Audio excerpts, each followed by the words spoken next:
Hi everyone, welcome back to the channel. Can't remember if I've done this gun before, I don't think I have, but we're going to be taking another look at the Ghetto blaster from Double Eagle. Now, love this thing, you've seen it in many videos before, but we're going to start doing some, like I said, we'll do more Jaeger tests, which for those new to the channel, it's just me burning through a load of mags in quick succession to see how the gun copes under the stress of just constantly firing BBs. We are in an idyllic environment, which means we're indoors, we're not affected by the elements, we're not out in, horrendously cold weather or damp weather. That being said, you wouldn't normally put this many rounds through a gun in such quick succession. Usually, now you might, if you're in a certain scenario in a game, maybe you're attack and defend and you're defending, they just constantly come in and you're just opening up. Then yes, you might get through some ammo, but in most cases, I don't think you'd be getting through as much ammo as we're going to get through today. But we're going to be testing this thing with a Double Eagle mag. We have a Salvo Precision mag.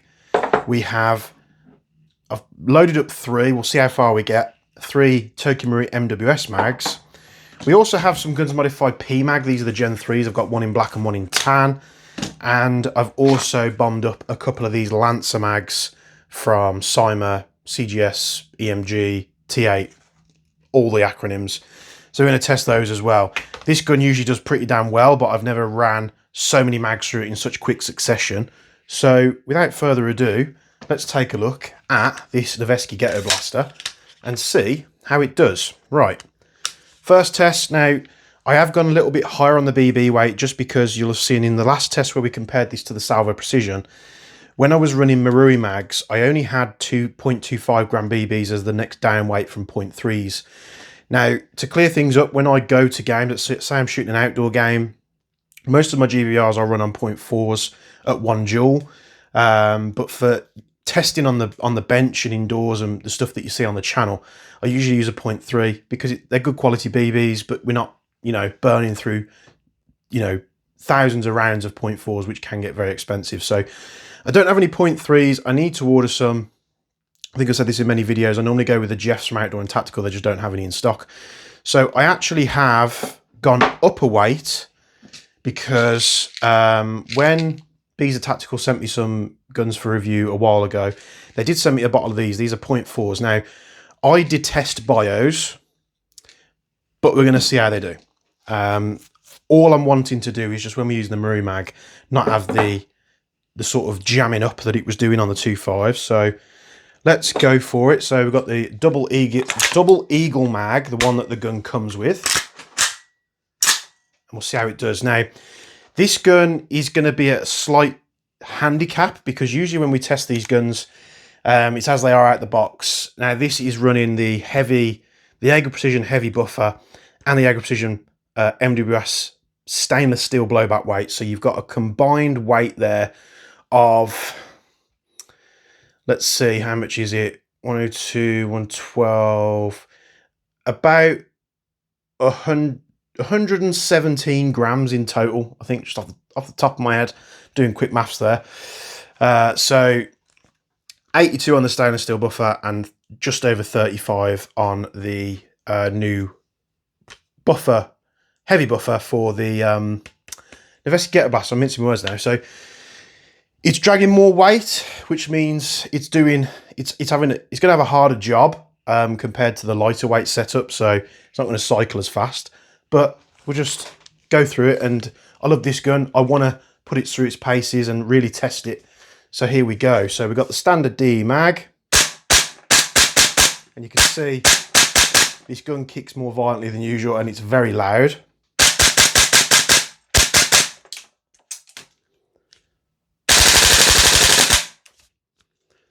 D-mag, absolutely fine. My ears are indeed ringing.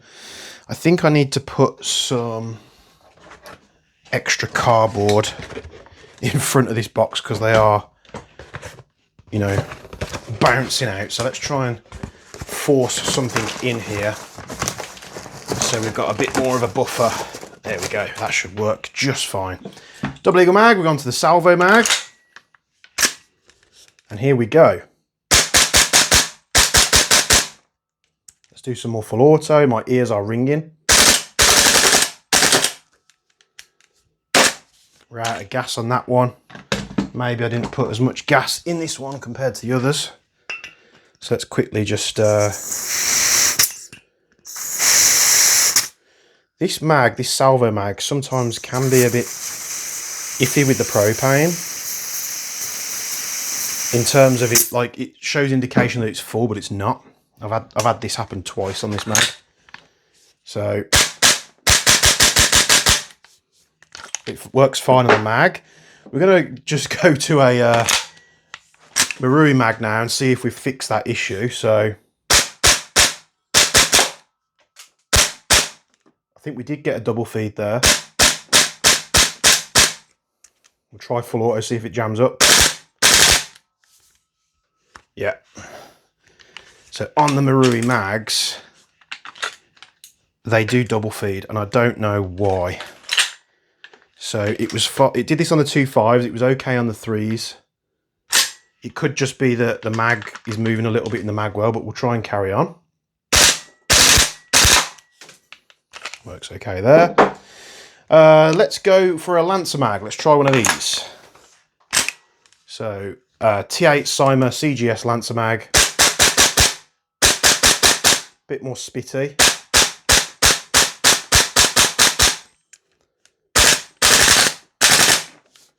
But seems to work okay. It could just be we're building up a lot of cool down into the gun. We're going to try a Guns Modified P mag.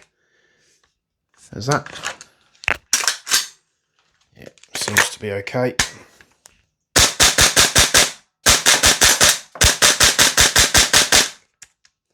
This thing kicks like an absolute beast.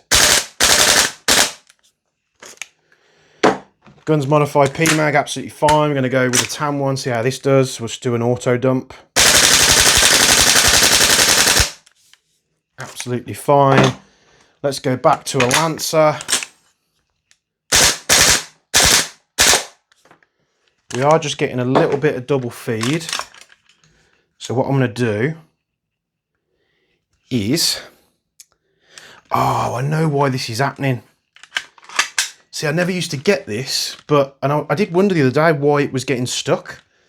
We did swap this out to the max chamber.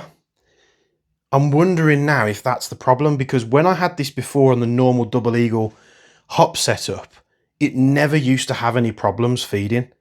So this does have the max, and I completely forgot I'd put it in here to have it as the test. So what we're going to have to do, pull this hop chamber setup out of the Double Eagle, put the original components back in, put this max stuff into another gun and see if it does the same thing, because if it does, then there's a bit of an issue with these max chambers where it's causing double feeds. So what I'm going to do, I'm just going to put a bit of hop on, see if that helps.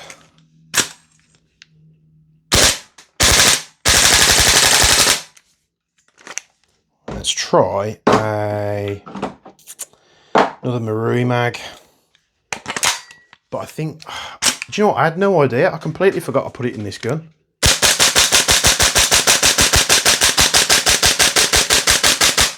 The Marui mag, absolutely fine on semi. Let's go. Another Marui mag. Let's try a bit of. Yeah, so they're just rolling out the barrel. There is no power there whatsoever. So it's double. I think it's double and triple feeding. Let's go back to semi. So it's not even piercing the cardboard box.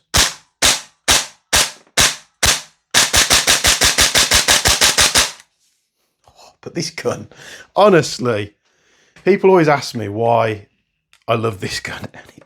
Apart from something potentially going on with it, with a part that we've changed out, it's just so much fun.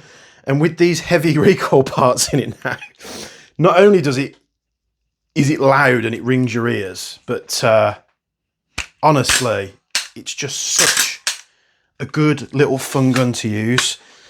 And when I'm just plinking or having a, as we all do, we're airsofters, you just want to, you're not at a game, but you want to shoot some guns.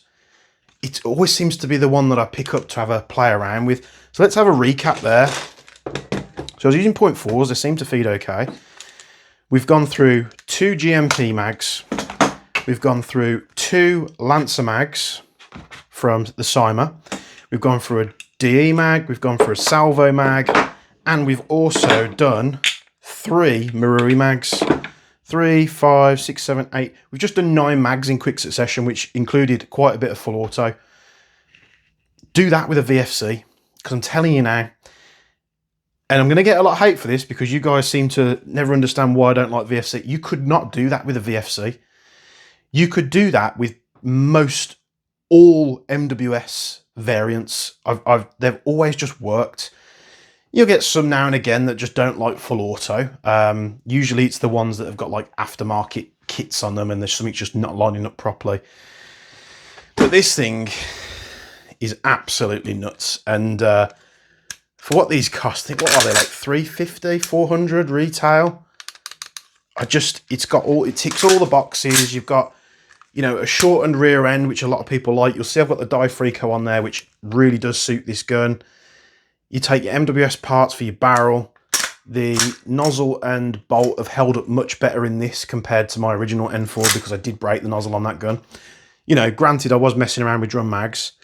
You got ambi controls throughout. Most importantly,